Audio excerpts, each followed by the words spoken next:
Saget. Hey, congratulations for Just Swipe. Thank you. Now, let me ask you this. Do you do a lot of romantic comedies?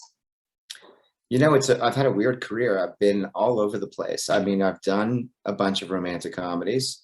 I've done a bunch of horror films. I've done, sitcoms is where it all kind of started. In fact, Full House.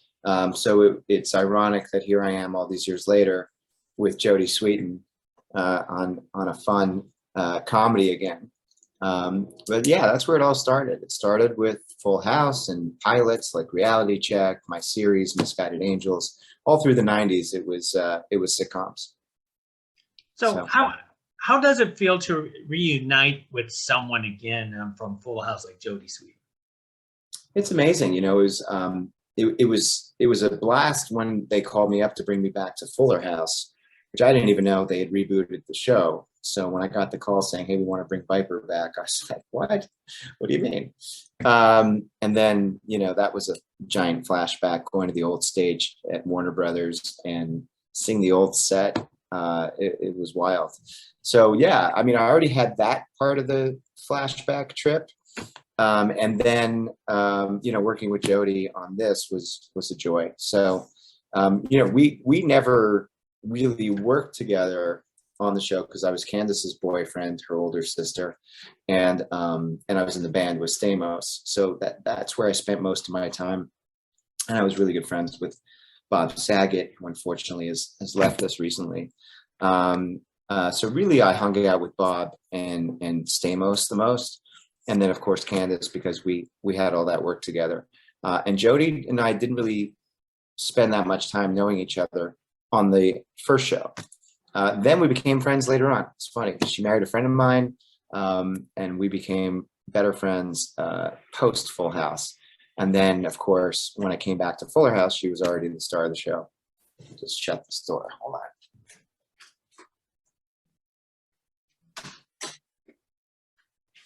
That should be a little quieter.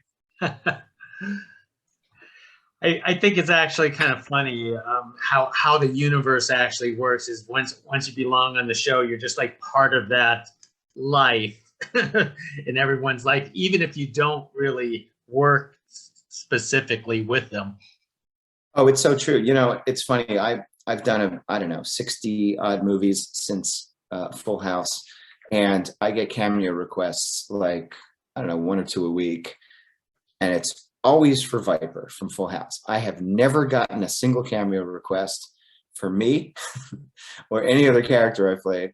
It's always for Full House. It's really funny. So it's the show that just will not die. And I never realized when I joined the cast, I had a deal over at Warner Brothers who had developed a sitcom for me with the people who created Friends, Kaufman, Bright, Crane.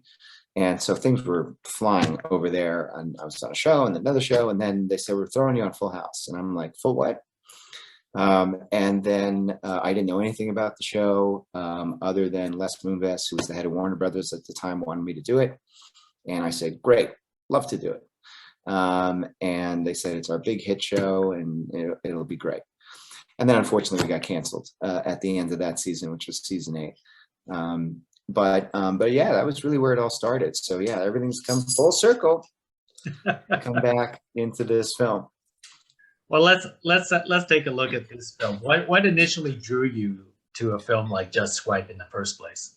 Well, a good friend of mine, Elizabeth Blake Thomas, approached me with this script with another old friend, funny enough, somebody I had gone to college with and also to theater camp with, named Wendy Braff. And so it almost felt serendipitous. I was like, I can't believe you got a script with Wendy, who's a great comedy writer. And I said, let me take a look at this. And Elizabeth said, let's make this movie together. This will be great.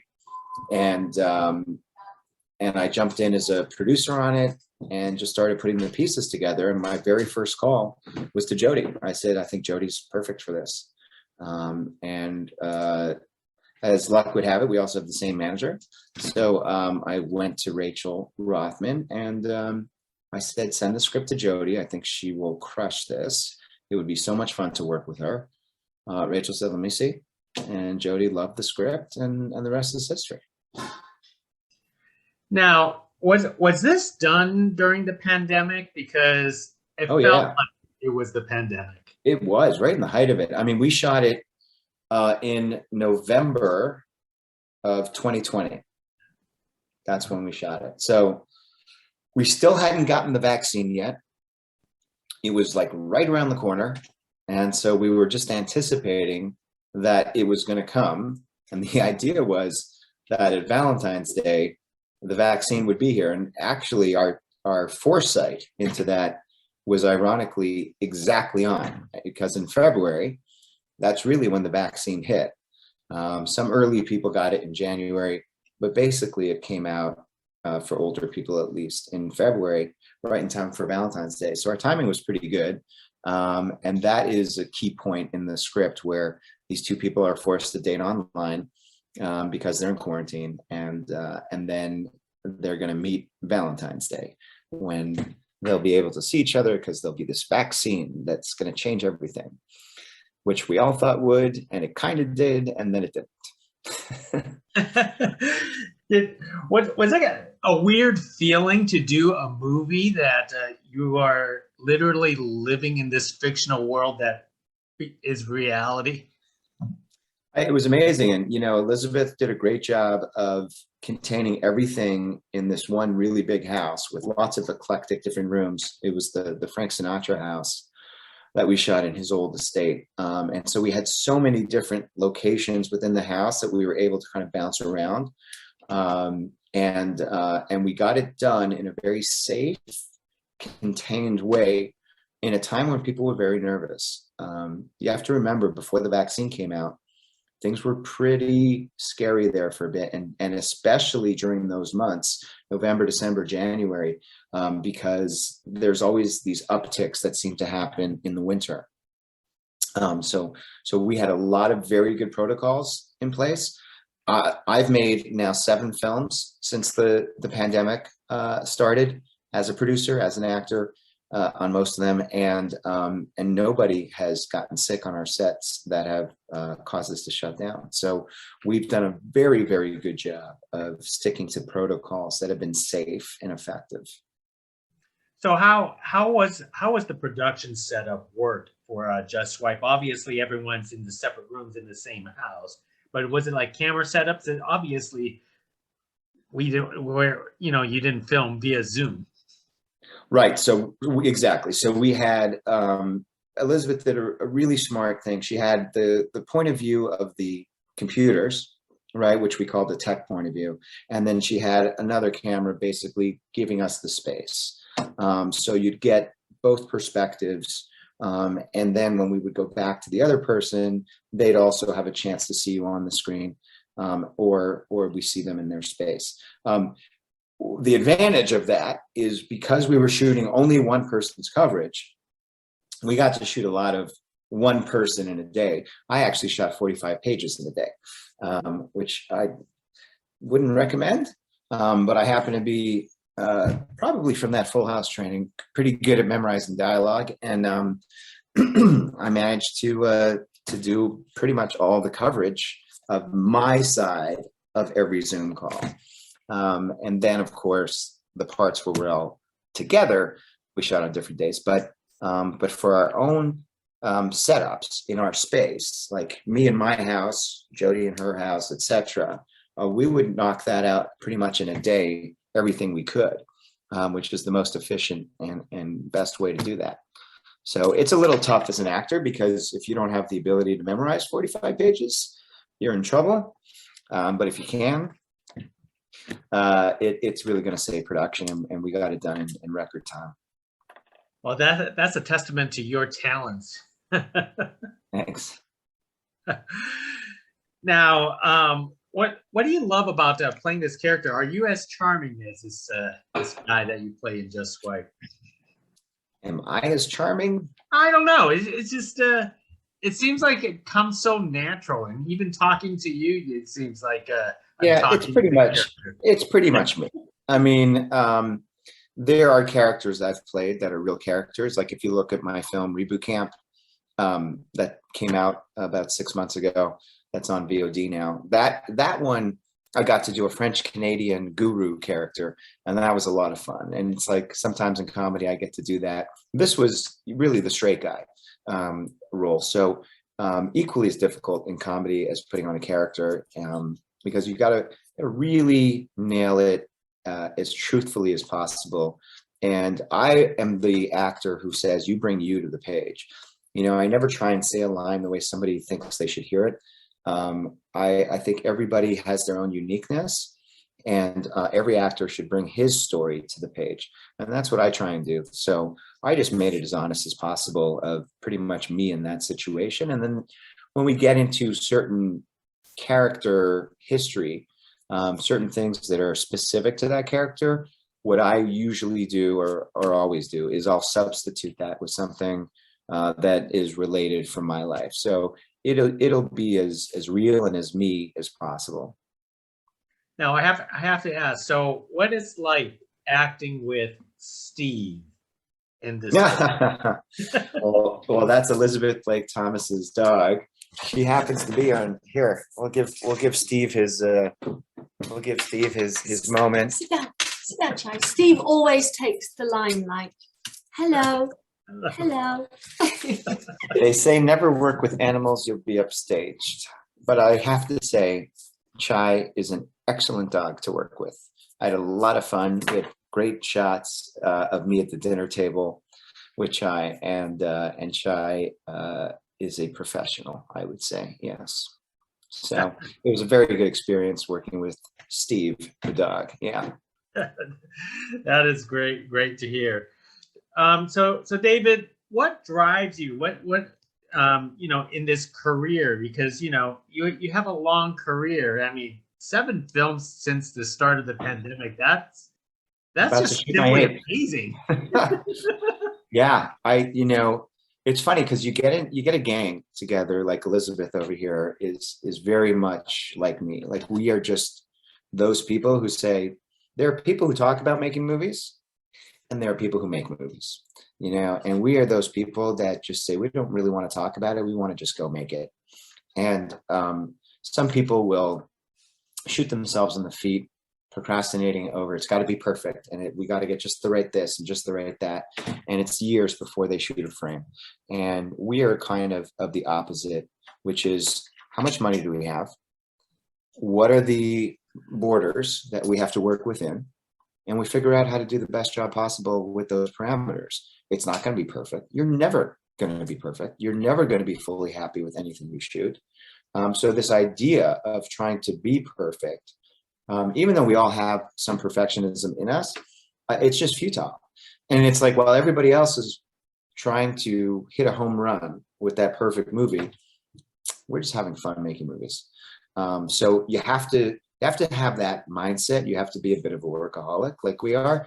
And you have to have some good people around you that are all in, just like you are. And we feed off each other, because I wouldn't make them do something I wouldn't do.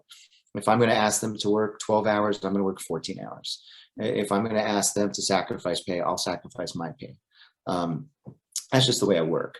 Because at the end of the day, I used to make a lot more money doing a lot less work as an actor, and I had way too much downtime. And I much prefer making less and working more. And that's just the way I'm built. And I think some of the people around me, like Elizabeth and her daughter Isabella, who works with me, and our DP Duncan Johnson, and a whole crew of people, Kip Tribble and Kenny Yates, and we've just become this family who've made a whole bunch of movies together. So where's your enjoyment lies now? Producing or still acting? I mean, at the end of the day, the most enjoyable for me is always going to be acting. When I've got a good part that I can sink my teeth into. So this was a total joy for me because it was a great role. It's a role that I think was well made for me, and I think that's why Elizabeth brought it to me. It wasn't something that I had to put on a show for. I could just, you know, bring me to the table.